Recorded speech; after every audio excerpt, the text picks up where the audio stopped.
Yo creo que es central que todos aquellos que tenemos posibilidad de votar hagamos uso de este derecho, que es también una obligación. Es central participar en las decisiones colectivas y el voto es un elemento central para configurar gobiernos, para estructurar en este caso la Cámara de Diputados y por supuesto las estructuras territoriales. Es absolutamente central que en una democracia los ciudadanos hagan ejercicio de ese privilegio para mi generación. Muchos de los que tenemos cierta edad recordamos la época en que el voto no contaba, por tanto hay que disfrutarlo como privilegio y cumplir con esa obligación.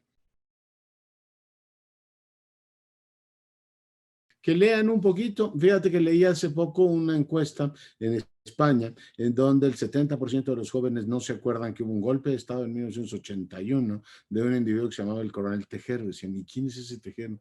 Cuando se ignora la historia, se cometen pues errores enormes. El ser humano está como predispuesto a esto y ciertas cosas que nos parecen nuevas en realidad no son tan nuevas. Simplemente que el descuido, la desatención en lo que ha sido la historia lleva efectivamente a muchos jóvenes a pecar de presentismo. Por tanto, yo lo que les invito de manera absolutamente encarecida y humilde es a que lean historia y que recuerden que hubo un tiempo en que teníamos presidentes hiperpoderosos que decidían absolutamente todo en Los Pinos, en aquella época ahí vivían, y que en la economía todo dependía de ellos. Y la verdad es que la historia nos demuestra que la hiperconcentración de poder no es una buena idea, no es, por supuesto, un elemento que permita el desarrollo político y los equilibrios económicos. Por tanto, los invitaría en suma a que lean historia y que recuerden que hay ciertas cosas que se repiten de manera cíclica en la historia política de un país. Yo conduzco dos noticieros, en consecuencia mi actividad cotidiana depende precisamente de estar informado. ¿Qué hago? Leo los periódicos absolutamente todos los días. Aquí tengo mi síntesis informativa, que es mi ejercicio cotidiano. Escucho, me encanta la radio y por supuesto veo televisión. Me informo a través de las redes sociales, que me han simplificado mucho la vida, a través de las alertas. Yo lo que hago es, pues precisamente tratar de mantener una no solamente visión de la actualidad, sino poner a los actores en retrospectiva y en contexto. Cada vez que me encuentro con una declaración, cada vez que me encuentro con un personaje político, intento ubicarlo en el tiempo y en el espacio, ¿no? Ahora que están firmando, por ejemplo, acuerdos por la democracia, porque dicen que acaba de llegar al país, pues yo veo que quienes firman hace 25 años que gobiernan el país. Por tanto, mi esfuerzo cotidiano es por ubicar a cada quien en el contexto, como te decía, temporal e histórico del país. Pero bueno, parte de mi vida es tratar de estar informado. Por la historia que hemos tenido durante años, el gobierno de la República organizó las elecciones a través de la Secretaría de Gobernación con un apoyo directo del Sindicato de Trabajadores al de la Educación, el famoso CENTE. Y la verdad es que eran elecciones defectuosas, poco creíbles, poco como funciona el gobierno actualmente, que se sorprende a uno que no pueda, pues, por ejemplo, proceder a una campaña de vacunación, digamos, una manera constante, que tampoco pueda dar garantías de que la CURP funciona para todos los ciudadanos, que no funcione el sistema de correos, que tenga tantos problemas en su operación. Hoy tenemos un órgano autónomo, por eso la comparación con el INE, que nos ha acostumbrado a que todos tengamos credencial de elector, a que los procesos electorales se llevan a cabo el día que se tiene que llevar a cabo y no hay 20,000 explicaciones de por qué no se llevan a cabo. Lo que ha demostrado el INE no solo es que tiene autonomía para su funcionamiento, sino que se ha profesionalizado. El Estado mexicano, la administración pública mexicana, ay de mí, ni ha mostrado rigor técnico, sigue teniendo enormes carencias de operación y por otro lado, pues ha tenido también una influencia política importante. Es crucial que conservemos todos un órgano que no solamente muestra neutralidad política, sino particularmente, y en este país es muy raro, eficiencia administrativa y logística.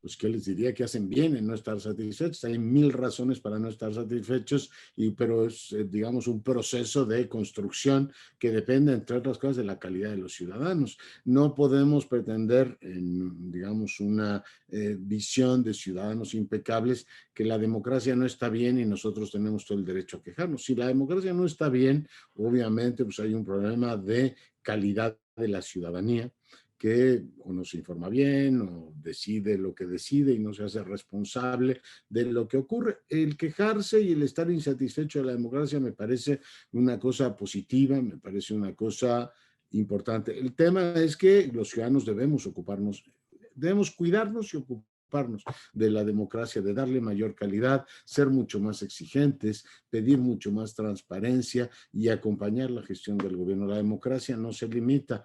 Entiendo que pues, los ciudadanos no tienen todo el tiempo del mundo para estar dedicándose a la, digamos, fiscalización o seguimiento de lo que hacen los gobiernos, pero sí tienen muchas capacidades para expresar sus inconformidades, no solo en el proceso electoral, sino también con el ejercicio de gobierno. Una democracia de mala calidad supone también una ciudadanía de mala calidad. Por tanto, estamos lanzando piedras al tejado y lo que es importante es, digamos, con una participación amplia y una participación colectiva, mejorar la calidad de la democracia, porque de una cosa estoy seguro, los sistemas autoritarios no funcionan mejor. Ya en México tuvimos muchos años de autoritarismo, de presidencialismo imperial y todo lo demás, y el país no funcionaba mejor. Por tanto, no es, entiendo la insatisfacción por la democracia, pero la idea de que otro régimen político va a ser mejor es una idea cuando menos ilusa.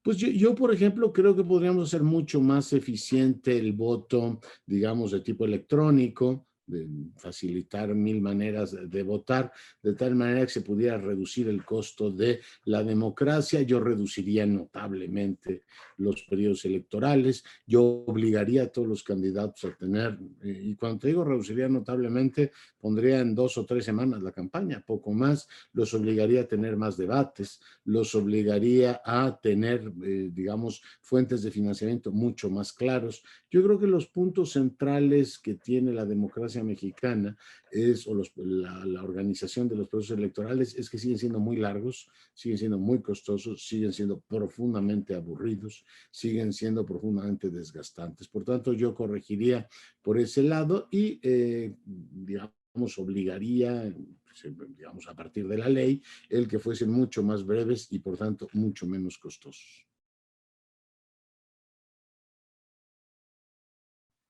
Pues estamos en plena reconfiguración del sistema de partidos. Yo creo que todavía esta generación que nos gobierna trae el síndrome este del resentimiento. Si tú te fijas, la élite política que nos gobierna el país, pues es la misma desde hace 25 años. El hoy presidente hace 25 años dirigía al PRD y Porfirio Muñoz Ledo presidía la Cámara de Diputados. Y si ves, pues la cantidad de personajes que siguen ahí, Ricardo Monreal hace 25 años era líder del PRI, después fue gobernador de Zacatecas por el PRD, pero más o menos están todos los mismos. O sea, llevamos 25 años procesando la misma generación que tiene que tiene como secuestrada la democracia y que tiene este resentimiento profundo de unos por otros. Buena parte de las declaraciones son de un profundo dolor de unos a otros. Yo me imagino que los procesos electorales van a ser más normalitos en la siguiente generación, ya no en cada proceso electoral nos van a decir que la democracia está en juego,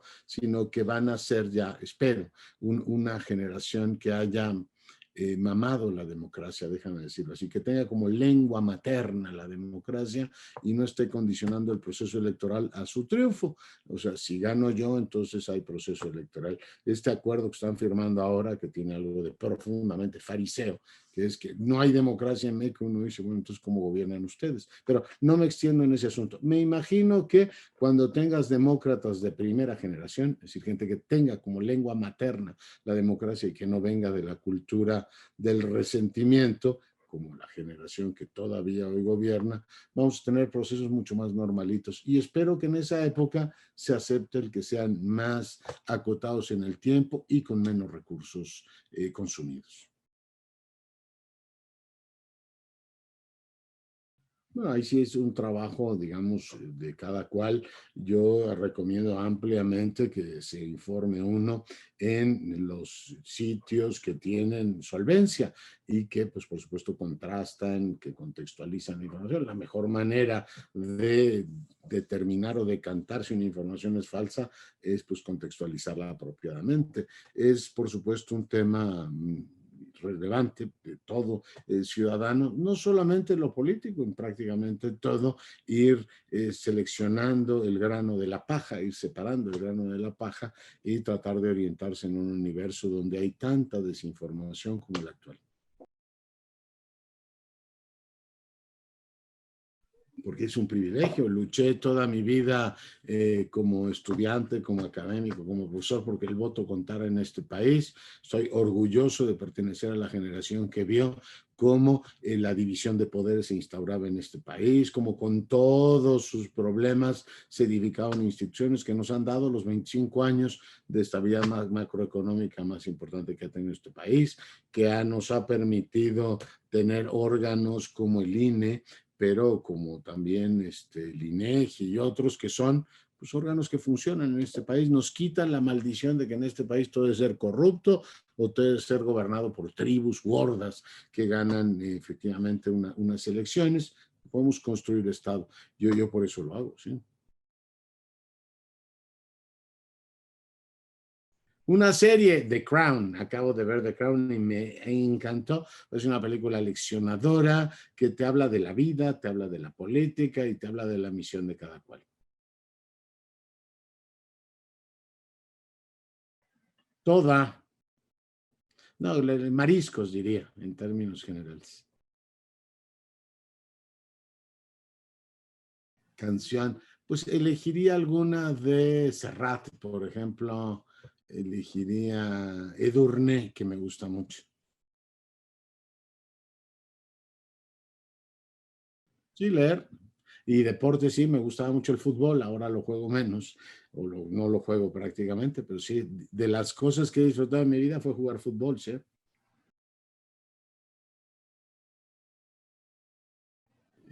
Madre mía, Zacatecas.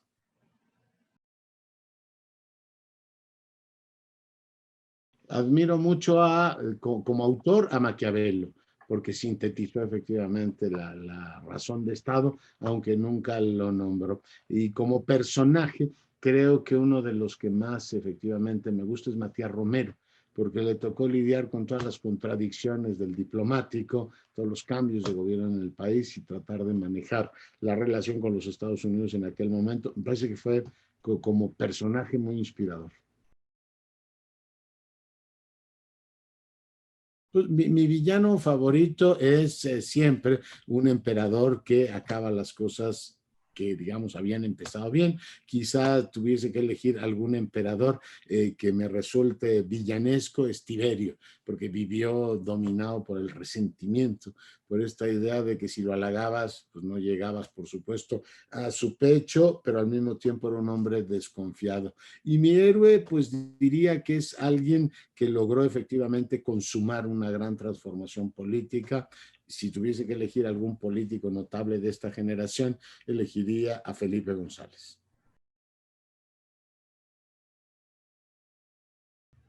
Leer la mente de la gente, por supuesto.